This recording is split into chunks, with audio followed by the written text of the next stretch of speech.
Hello everyone, good morning all of you. आज हम discuss करेंगे कूलम्स लॉ से रिलेटेड न्यूमेरिकल्स। जैसा कि आपने देखा, हम लास्ट वीडियो के अंदर हमने vector form of Coulomb's law को डिस्कस किया था। आज हम उसी को आगे बढ़ाते हुए हम डिस्कस करेंगे कि उससे रिलेटेड न्यूमेरिकल प्रॉब्लम्स को कैसे डील करना है। So let me start with the first numerical.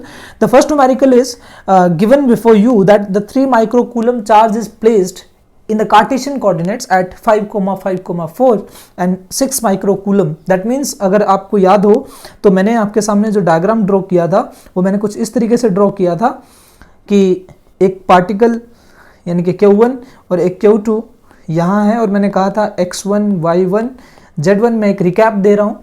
आप जो लेक्चर नंबर 3 है आप वहाँ जाके देख सकते हैं कि हमने कूलम्स लॉ की जो वेक्टर फॉर्म है उसको डिस्कस किया था। Q2 जो है वो X2, Y2, Z2 है और मैंने बोला था कि suppose this is R1 vector and this is R2 vector and this is R vector, and I discussed about that I'm just calculating the force on 1. That means the force on 1 due to 2.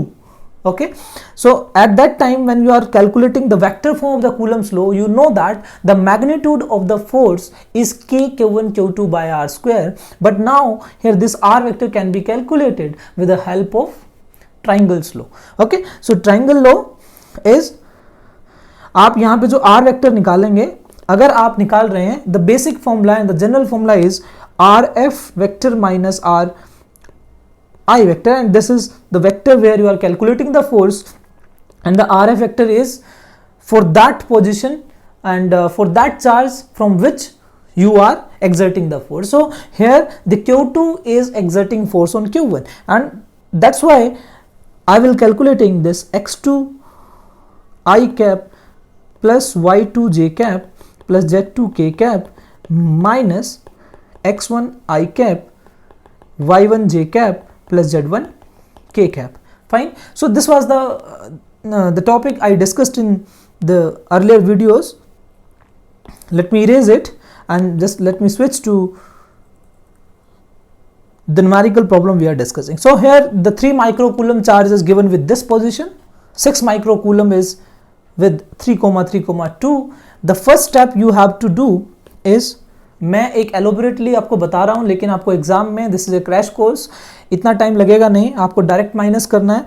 यहाँ पे जो R1 vector है, जो 12th class वाले बच्चे हैं वो भी इस वीडियो को देख रहे हैं तो आप के लिए मैं इसको थोड़ा सा एलुसिडेट करके लिख रहा हूँ। ठीक है, R1 vector is 5 I cap plus 5 j cap plus 4 k cap and this R2 vector is 3 I cap plus 3 j cap and plus 3 k cap.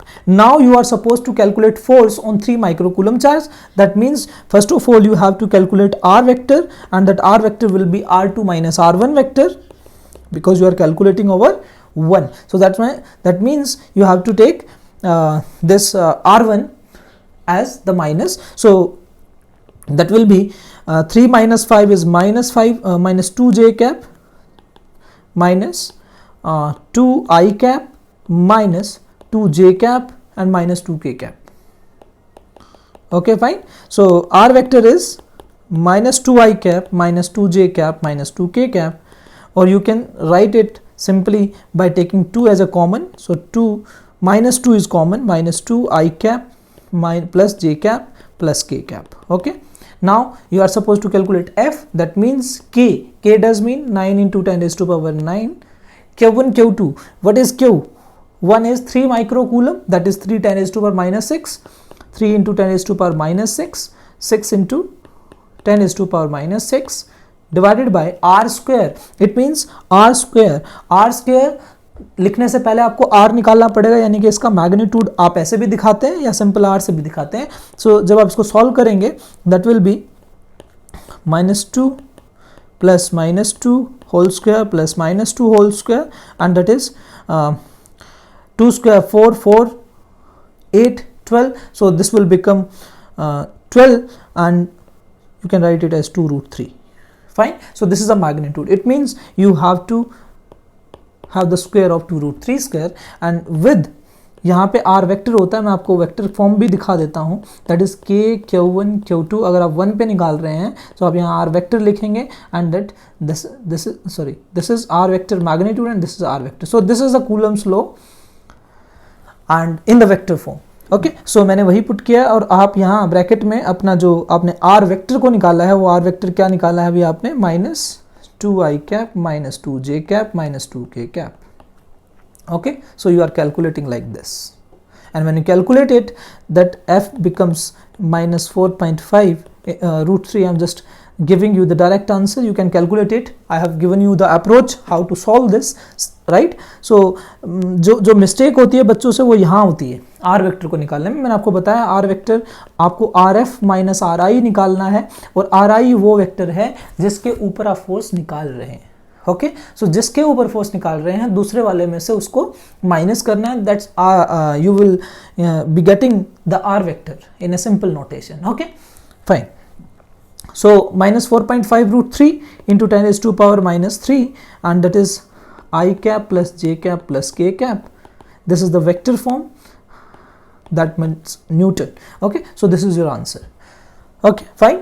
I hope you understand the point. Next question number 2 is very good question. It is, see यहाँ पे आपको 3 charge दिए गए हैं. ध्यान से देखिए, यहाँ पे एक x इक्वल्स टू 0 पे यानी कि ओरिजिन पे रख दिया, एक x इक्वल्स टू a के ऊपर प्लस q रखा है और x इक्वल्स टू 2a के ऊपर माइनस q रखा है. क्वेश्चन पूछा जा रहा है जो x इक्वल्स टू a पे रखा है उसके ऊपर फोर्स निकालिए और x इक्वल्स टू 0 पे रखा है उसके ऊपर फोर्स निकालिए. Okay, x equals to, sorry this one is please corrected, this one is 0. Okay, x equals to 0. So x equals to a, x equals to 0 के ऊपर हमें फोर्स निकालनी है. तो for x equals to a, x equals to a आप देखेंगे तो definitely यहाँ x इक्वल्स टू a है, यहाँ प्लस q रखा है, यहाँ प्लस q है और ये माइनस q है. आप सबसे पहले मुझे ये बताइए इस चार्ज के ऊपर यानी कि यहाँ किस किस की वजह से फोर्स लगने वाली है. इसकी वजह से, ये अपोजिट चार्ज है, that means it will attract each other. Suppose this one is F2, I denote it, and plus Q is also repelling this plus Q in the same direction. Suppose this is F1. So you can calculate F1, that is KQ square, and what is the gap between them? This was A, and again it was at the 2A position. That's why this is also A. तो दोनों के बीच में जो gap है वो कितना है? a square, kq square by a square. And F2 is, I'm just giving you the magnitude. As you see that these two vectors are in the same direction, so they can be directly added. So F2 is kq square by a square. Fine, and both are in the same direction. That's why this F net will be F1 vector plus F2 vector. The superposition principle is there. Okay, so but if you are putting F net vector, that means आपको अपने answer में vector की form में direction दिखानी पड़ेगी. तो that means F1 F2 जब आप करेंगे, so that is 2kq square by a square. Fine, but आप देखिए F1 और F2 इधर है यानी कि x डायरेक्शन में है, so that's why आप यहाँ पे I कैप लगा देंगे. That's your answer. Next is when you calculate x equals to 0. आप x equals to 0 के ऊपर आप यहाँ देखेंगे, मैं इसी डायग्राम में थोड़ा सा ड्रॉ कर रहा हूँ, ठीक है. आप देखेंगे इसके अंदर जो x इक्वल्स टू 0 है, प्लस क्यू वाले को ये प्लस क्यू वाला रिपेल करेगा यानी कि इधर रिपेल करेगा, और ये जो है ये 2a वाला ये इसको अट्रैक्ट करेगा इधर. Fine, so it will B attracting it like this. Okay, and this is, we are putting this F2 and this is F1. So first आप F1 निकालिए प्लस Q की वजह से कितना गैप है, that will be kq square by a square. And then F2 जब आप निकालेंगे तो दोनों चार्जेस के बीच में यानी कि जो x इक्वल्स टू 0 पे रखा है और x इक्वल्स टू 2a पे रखा है, उन दोनों के बीच में जो गैप है that is 2a. That's why kq square by 2a whole square, and that is kq square by 4a square.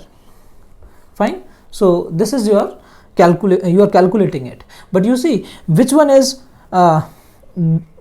the large quantity, kq square by a square or kq square by 4a square? Definitely kq square by a square. That means F1 is greater, and you know the vector addition. That means if you find the F net, let me write it on the next page.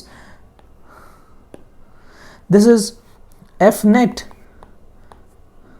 at x equals to 0, that will be F1 vector minus f2 vector, and if you calculate it, f1 minus f2 vector, these are on the same line, so they can be added or subtracted directly, and that means आपको direction दिखानी पड़ेगी, जो बड़ा है उसकी तरफ आपका net आएगा. सो f1 बड़ा है, f2 छोटा है, so K Q square by A square minus K Q square, just wait a second, f1 is kq square by a square, f2 is kq square by 4a square, and that's why f1 minus f2, when you're calculating or you can adding them, that will become 4a square, and that is, yes, this is 3q square by 4a square. So this is f net, but this f net, if you are putting vector sign over it, you have to give the direction with it. So direction क्या होगी यहाँ पे, आप देखिए f1 किधर है, f1 बड़ा किधर है, इधर है. आपने f1 इधर लिया था और f2 इधर लिया था, आपने f1 माइनस f2 किया, तो नेट रिजल्टेंट f1 की तरफ ही आना चाहिए. तो वो कहाँ है, माइनस x में, और माइनस x की डायरेक्शन यूनिट वेक्टर से दिखाई जाती है, and that unit vector is i cap. So that's why I will take as minus i cap, and this will become minus 3q square by 4a square i cap. This is very simple. Okay, so let me switch to the next question. Now see, आपको कई बार ऐसे geometry के question भी देगा कि एक triangle दे दिया, एक रेक्टेंगल दे दिया, एक स्क्वायर दे दिया, उसके जो एजेस हैं, कॉर्नर्स हैं, वर्टिसेस हैं, उनके ऊपर वो चार्ज रख देगा और बोलेगा कि बाकी चार्जेस की वजह से आप इस पर्टिकुलर पॉइंट पे फोर्स निकालिए. So that is one of the types of the question, and now we are discussing it. See, let me, the question is calculate force on A. The simple way of doing this is, suppose this is Q and this is Q and Q. आप यहाँ A पे निकालना चाहते हैं, right? मैं इसको एक बार highlighter से ड्रॉ करता हूँ. पहले आप देखिए, ये प्लस Q पे आप फोर्स निकालना चाहते हैं, तो पहले सोचिए किस किस वजह से फोर्स लग रही है. इस वजह से, Q की वजह से ये इसको रिपेल करेगा, इधर रिपेल करेगा. अभी इक्विलेटरल ट्राइंगल है, सेम साइड है, तो सेम फोर्स लग रही है हर जगह. सो अगर मान लीजिए इधर F लगा, तो ये भी इसको रिपेल करेगा, तो ये इसको इधर रिपेल करेगा, F. अगर ये इक्विलेटरल ट्रायंगल है तो एंगल कितना है, 60 है. तो अगर आप इसको ड्रॉ करना चाहेंगे तो डेफिनेटली एक फोर्स इधर लगेगी, सपोज इट इज F, और अगर ये F है तो दूसरे वाली भी जो इसको रिपेल कर रही है वो भी क्या है, F है. और आपको पता है कि इसके एंगल जो अंदर, जो इक्विलेटरल ट्रायंगल के अंदर एंगल कितना होता है, 60 होता है. सो ये भी 60 डिग्री हो गया, और अगर ये 60 डिग्री हो गया, सो आप बता सकते हैं कि इसका रिजल्टेंट कहीं यहाँ आएगा. और मैंने आपको लास्ट वीडियो में टैक्टिक्स बताई हैं जो आपको वेक्टर की याद रखनी है, कि जब भी कोई दो वेक्टर 60 डिग्री पे होते हैं और उनका मैग्नीट्यूड सेम होता है, तो उनका जो रिजल्टेंट आता है वो √3a आता है. Suppose this is a and this is 60 degree, so this it becomes √3. और अभी आपके वेक्टर कौन है, f है. So it will become √3f, and this is the answer. और f क्या है निकाल सकते हैं आप, के Q square by A square. So that's Y √3f is your answer. √3 के Q square by A square is your answer. I hope you understand my point. Okay, सो अब बात आई डायरेक्शन की. अगर डायरेक्शन आपसे पूछ ले कि इसके अंदर ये क्या है, ये सेंट्रोइड है, ओके, तो आप यहाँ पे बता सकते हैं सेंट्रोइड से ए की तरफ आपकी डायरेक्शन है. So direction is from centroid to A point. Okay, fine. So in the next question आपको फिर से इस ए पॉइंट पर फोर्स निकालनी है, तो हम फिर से कैलकुलेट करेंगे. देखो, बट यहाँ पे फर्क क्या है कि यहाँ माइनस क्यू है और ये क्यू है और ये क्यू है ना. तो आपको पता है कि इस वाले चार्ज पे इसकी वजह से रिपल्शन होगा, दैट मीन इस साइड लगेगी force. Suppose it is F. Again it is a equilateral triangle, that means sides are equal and angle is 60 degree. But now in this case please understand that this minus q is not repelling the charge over A. Okay, it is attracting it. So it will be, the force will be towards minus q. It means it is attracting. And और जो magnitude of the force है वो क्या है, same ही है, because आपने देखा sides equal है, K Q square by A square ही आएगी फोर्स. तो इस वजह से भी इसकी वजह से भी और इसकी वजह से भी, so that's why equal F F. But now you are suppose to calculate resultant of the force, that means आपको इन दोनों का रिजल्टेंट निकालना है. और अगर रिजल्टेंट निकालना है दैट मीन्स पहले आप इसमें एंगल देखिए. तो एंगल कितना है? 120 डिग्री. 120 डिग्री है. अगर आपने लेक्चर नंबर 3 को नहीं देखा है, please watch it. I have told you many tricks in that. They are not the tricks, but they are the cut and dried things which you are going to use in this in these numericals. Fine. So this one is, मैंने आपको बताया था कि अगर दो vectors जिसका magnitude same है, अगर वो 120 डिग्री पे रखे हुए हैं तो उनका रिजल्टेंट वही आता है, यानी कि f ही आता है. And now that was, this side was A, this was C and this was B. लेकिन अगर आपसे डायरेक्शन पूछ ले f कितना है, f ही आया, f नेट जो है वो f आएगा.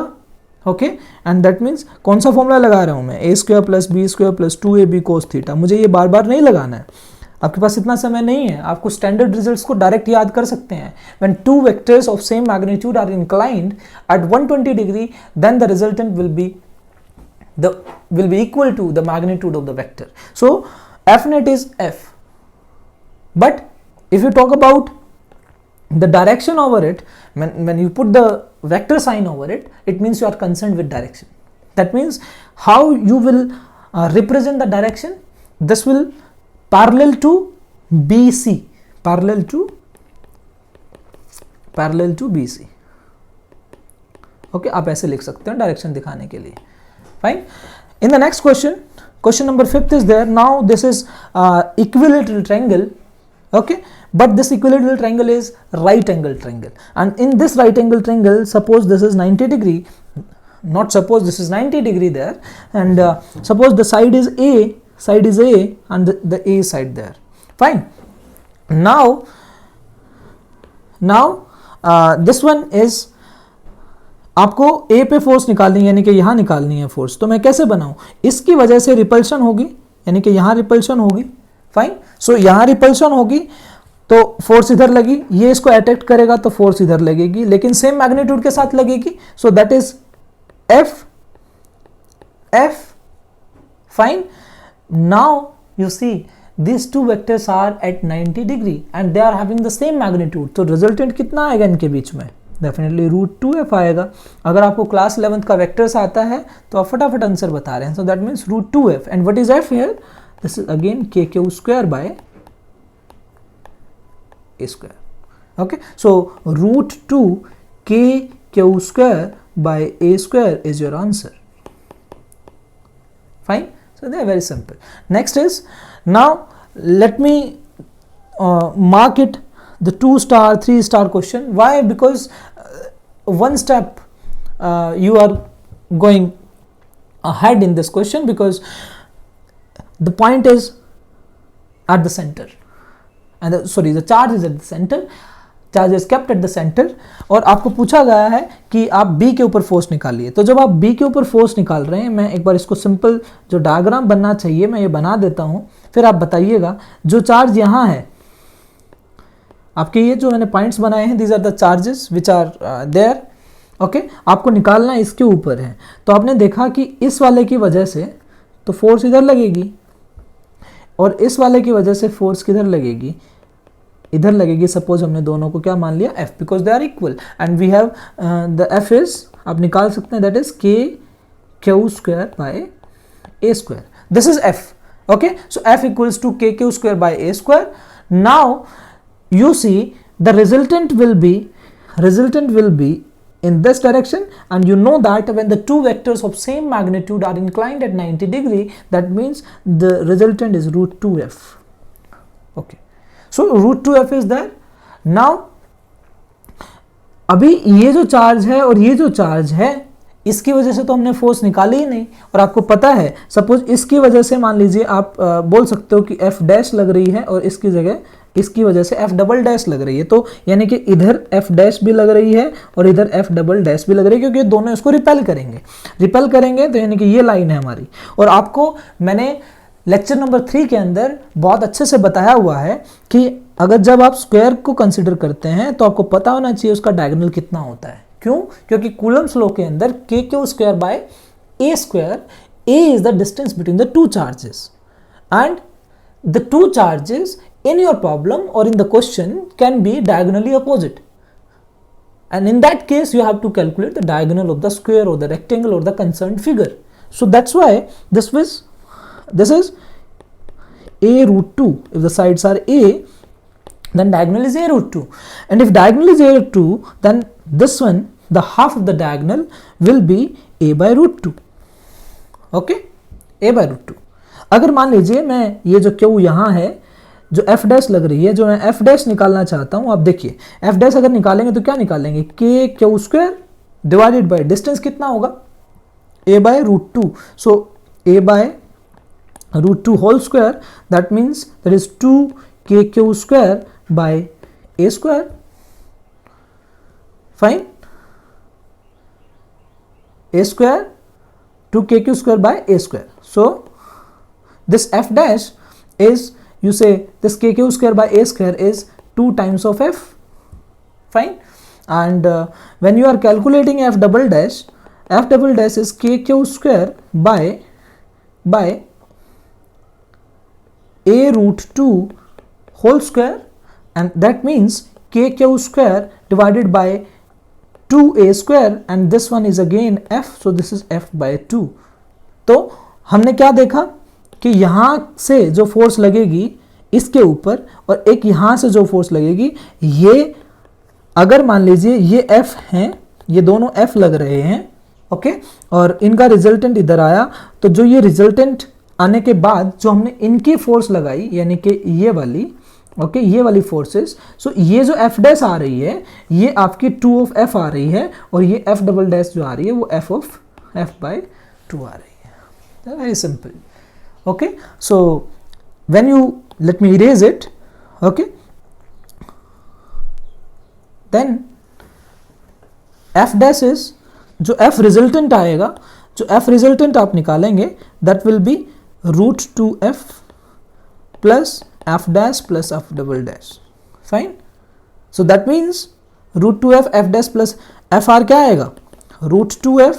आपने कहा है कि f dash तो डबल ऑफ f है और ये f ऑफ f बाय 2 है. सो आप इसको सॉल्व कर सकते हैं. That will be your answer. And let me just giving you the answer. You can calculate it.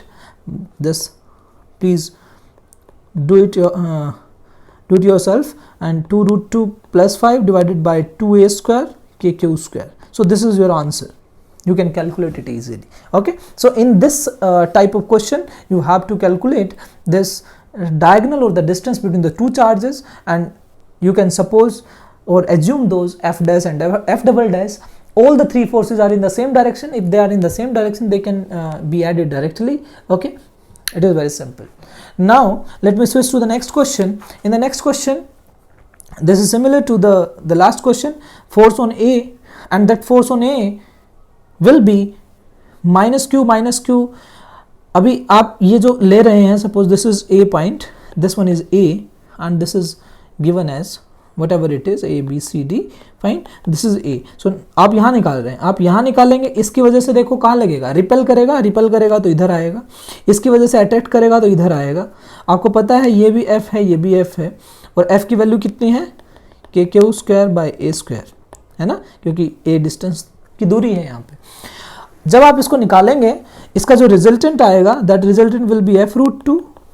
Fine, but now see this charge is left, this minus q is left, and this minus q is attracting this, इधर खींच रहा है इसको. तो इसके वजह से जो फोर्स लगी है उसको निकालने के लिए इन दोनों चार्जेस के बीच में गैप होना चाहिए. और गैप कितना है, यहाँ पे ये a रूट 2 है, a रूट 2. आप कह रहे हो के Q square by A square. मान लीजिए मैं इसको f डैश मान लेता हूँ, एंड f डैश कितना है यहाँ पे, देखिए f डैश कितना है,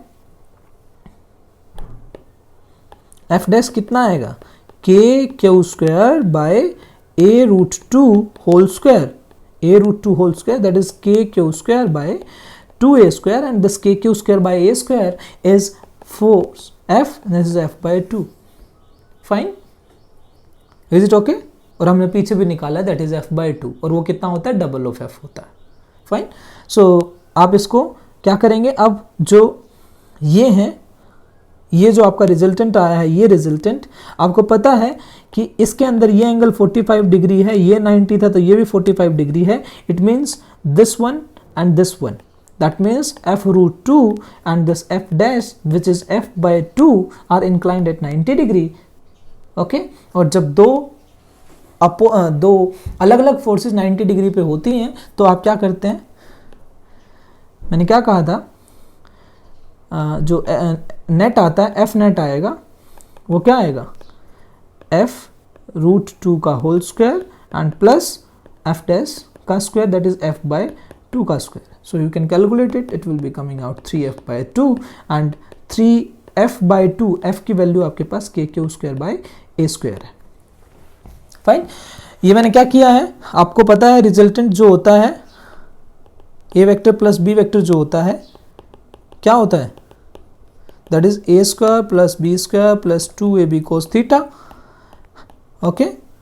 जब ये 90 होता है तो ये 0 हो जाता है, तो सीधा सीधा ये a² प्लस b² आ जाता है। और यही मैंने किया है, आपके पास f डैश है, f√2 है, इन दोनों को आपने ऐड किया और दोनों को ऐड करने के बाद आपने इसको जो रिजल्टेंट निकाला वो ये आया, okay. So this is your answer, fine. So you can calculate it like this. Now the next question is very important. यहाँ पे आपके एज के सेंटर पे एक चार्ज रख दिया, कह रहा है इस पे फोर्स निकालिए। Let me just keep this side 2a like this, okay. मुझे ड्रॉ करना है, दैट्स वाई। सी यहाँ हम क्या करेंगे, हम यहाँ जो करने वाले हैं, आप देखिए यहाँ पे एक चार्ज रखा है, यहाँ चार्जेस रखे हैं। Let me draw the charges, the q is there, the q is there and minus q is there and this is q। सबसे पहले तो आप बताइए ये जो ये गैप है ये कितना है, a है और ये भी a है, फाइन। तो यहाँ जब आप फोर्स निकालेंगे तो मान लीजिए इधर जो फोर्स इसकी वजह से रिपेल होगा तो ये फोर्स इधर लगेगी, यानी कि F, और F की वैल्यू कितनी है, kq²/a²। मैं हर एक में ऐसा लिख रहा हूँ क्योंकि यहाँ पे हमने वैल्यूज ऐसे लिए हैं। आप ये मत सोचेगा कि kq²/a² F होता है, नो, यहाँ पे kq²/a² है। ये जो माइनस q है ये भी इसको अट्रैक्ट करेगा, यानी कि वो भी f की जो मैग्नीट्यूड होगा उसी सेम मैग्नीट्यूड से अट्रैक्ट करेगा। सो यहाँ पे आप इसको दो फोर्स बना के, यानी कि f एंड f, सो यहाँ पे आप 2f लिख सकते हैं, तो इधर 2f लग रहा है। ये बात समझ में आ रही है हमें, okay. But now in the next question, in this one, जब आप इस वाले की वजह से इस जो a पे चार्ज रखा हुआ है, आपको m पे रखे हुए चार्ज के ऊपर फोर्स लगानी है। दोनों सेम है, रिपेल करेंगे तो इधर लगेगी force, so that is like this, okay. But आपको पता है ये a है, ये a है, तो ये a√2 होगा, और जब ये a√2 होता है तो आपको पता है फोर्स कितनी लगती है, f/2, फाइन। सो यहाँ पे f/2 and due to this again this is a√2, और जब a√2 की दूरी पे हैं charges, same charges repel each other, and ये भी कितनी है, f/2, ओके। तो यहाँ पे जब आप ये निकालेंगे ये इनका रिजल्टेंट आएगा। Now the question is what is the angle between these two?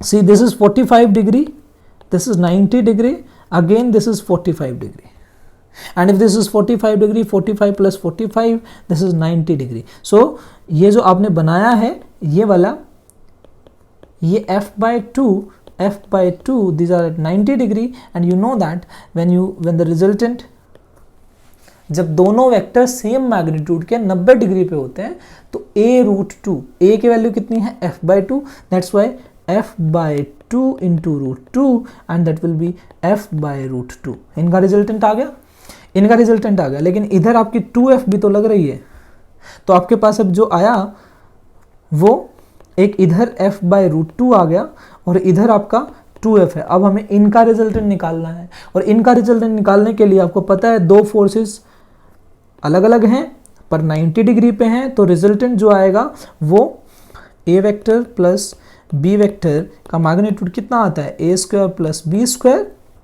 Right, क्योंकि 90 जीरो कर देता है। तो यहाँ पे भी हम क्या करेंगे, जो f नेट आएगा, this is f net and this f net will be root f by root 2 whole square plus 2f whole square, and when you calculate it your answer will become 3 by root 2f, 3 by root 2f, और f की value आप put कर सकते हैं, that is K Q square by A square. Okay, next is I am just giving you the homework, please comment and tell me the answer of this question. This is your homework. This is similar way, but the concept is, please remember there that when you, I'm just giving you hint, जब आप इसका यहाँ से जब force निकालेंगे तो अभी आपके पास ये एंगल नहीं मालूम आपको, क्योंकि वहाँ तो साइड्स इक्वल थी, स्क्वायर था। अभी यहाँ पे वहाँ पे जो था ये 90 डिग्री जो आप ले रहे थे, ये वाला, ये साइड्स ए थी, लेकिन अब यहाँ पे ये 2a है, ये a है, तो ये एंगल 90 डिग्री नहीं होगा, सॉरी 45 डिग्री नहीं होगा। सो आपको ये जो है ये थीटा पुट करना है, ओके, और ये थीटा पुट करके आपको क्वेश्चन को सॉल्व करना है। I am just giving you the answer here, answer is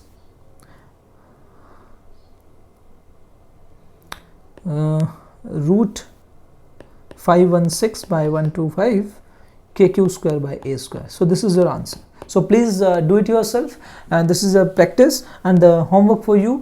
This is the similar question but the angle is different here.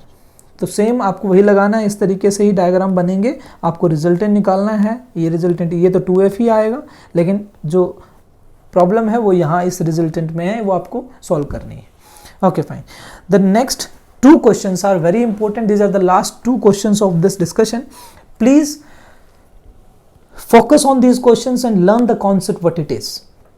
Okay, मैंने जितने भी क्वेश्चन किए वो काफ़ी सिंपल थे। आपको वेक्टर आता है, आपको ज्योमेट्री आती है, तो फटाफट आप क्वेश्चन सॉल्व कर देते हैं। Okay, now these questions are, आप सिचुएशन समझिए, दो चार्जेस आपको मैंने दे दिए, एक पे प्लस क्यू है, दूसरे पे भी प्लस क्यू है। अभी मैंने इस क्वेश्चन को आप समझिएगा क्या है, एक न्यूट्रल बॉडी, यानी कि this is neutral, this C is neutral.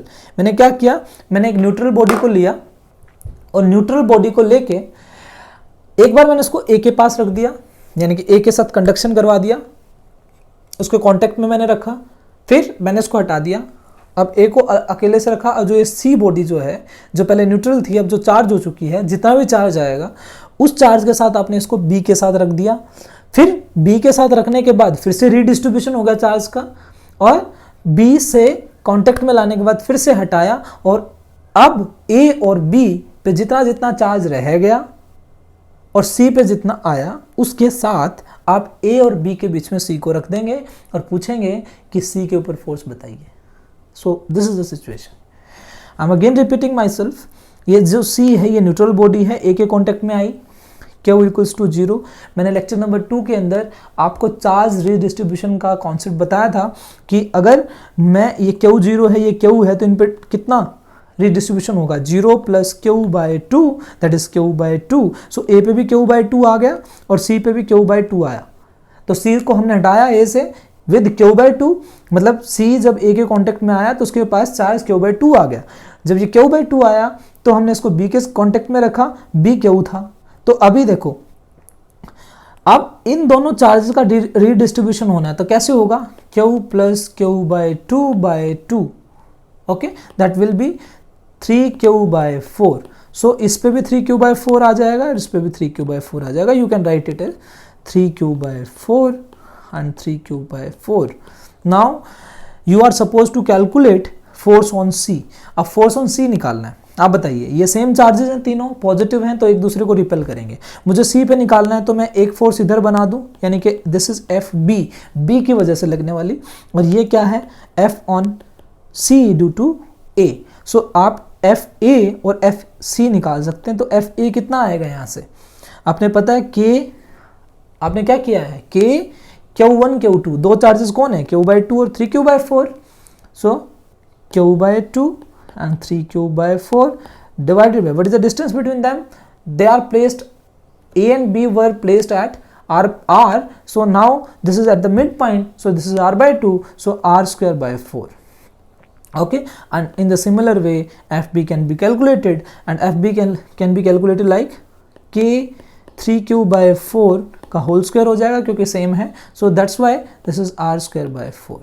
And in the similar way, when you are calculating the net force over it, आप बताइए कितना आएगा। अभी यहाँ पे f कितना था, ये इसको आप f मान लो, इनके बीच में कितना लग रहा है, K Q square by r square, ये हमारा f है। सो ये जो K Q square by r square बनेगा, जो ये एफ ए आएगा ये 3/2f आ जाएगा, और जो एफ बी है ये आपका f 9/4f आ जाएगा, 9/4f आ जाएगा।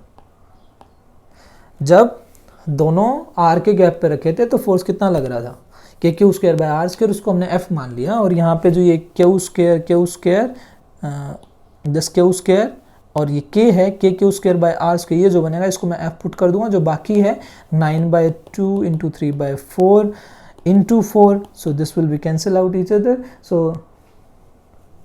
what it becomes, is it okay?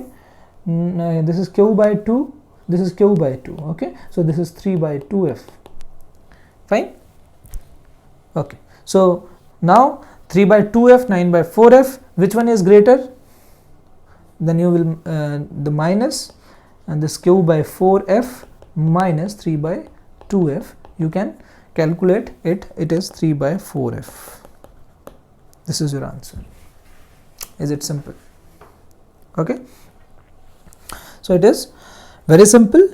And the question number 11, the very important is, the situation is given to you that two charges are placed at R, they are having the opposite charges, तो उनके बीच में force कौन सी लगेगी, attraction वाली लगेगी, ठीक है। जब ऐसे रखे थे तो फोर्स अट्रैक्शन की F लग रही है। अब हमने क्या किया, उन दोनों को पास में लाया। अब पास में लाते ही चार्ज का क्या होगा, रीडिस्ट्रीब्यूशन होगा, और आपको पता कैसे होगा, ये जो Q1 है और ये Q2 है, ये ऐड होके ऐसे हो जाएंगे, यानी कि आप इसको ऐसे समझ सकते हो, that is Q1 plus Q2 by 2, यानी कि दोनों चार्जेस का plus by 2, the mean value will be distributed to every body, to each body. So यहाँ पे आपको पता है कि पास रखने के बाद जब मैंने इसको दोबारा से R के गैप पे रखा तो उस वक्त जो F ईच है वो F/3 लग रही है, ये ऐसा दिया हुआ है क्वेश्चन में। तो आपको पता है जब ये चार्जेस, ये प्लस Q1 था, ये माइनस Q2 था, तो जब हमने इसको पास में रखे वापस R पे रखा, so that will become how much, Q1 minus Q2 by 2, and this will also become Q1 minus Q2 by 2।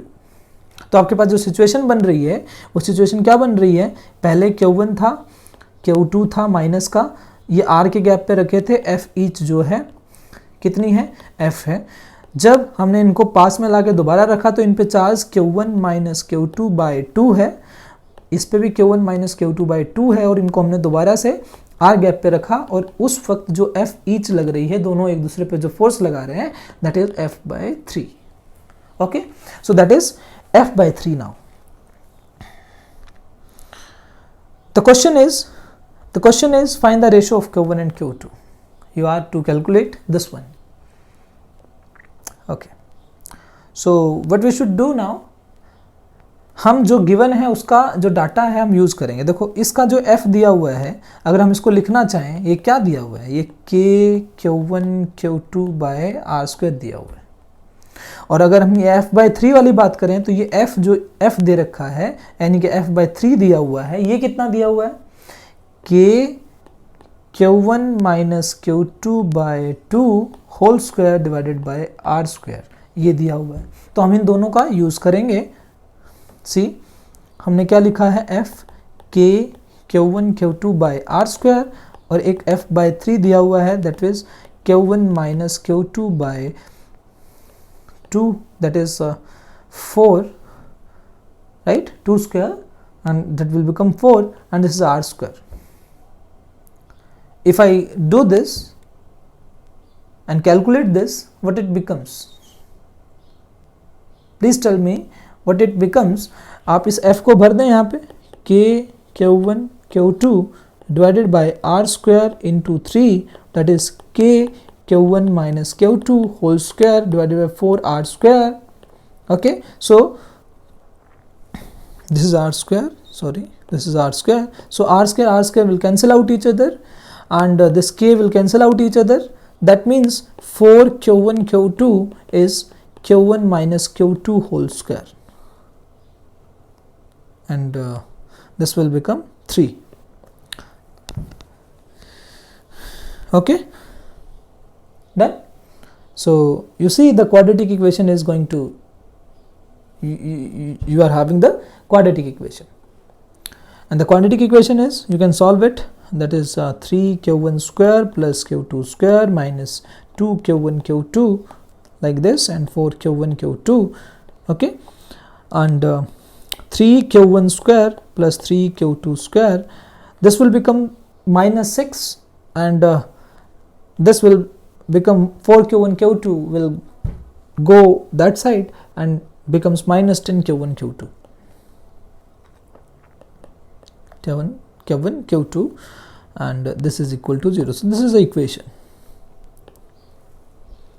Okay, for example, suppose if I take the common in this to solve this, see 3q1 square plus 10q minus 10q1 q2 plus 3q2 square, if I take q1 common, that will q2 common, on that side it is 0, so it will become 0. So this is 3q1 by q2 whole square, and 10 q1 by q2 plus 3, it is 0. So I am taking q2 square common.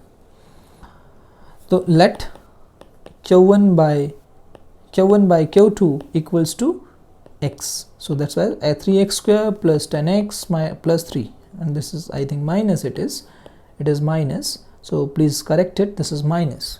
Okay, so 3x square minus 10x plus 3 is equal to 0. Now this is a very simple form, and you can calculate it as 3x square minus 9x minus x plus 3 equals to 0, and this is 3x, x minus 3 minus 1, that is minus x minus 3 equals to 0. So x becomes 3 and 1 by 3. So these are the possible answers of that. Fine.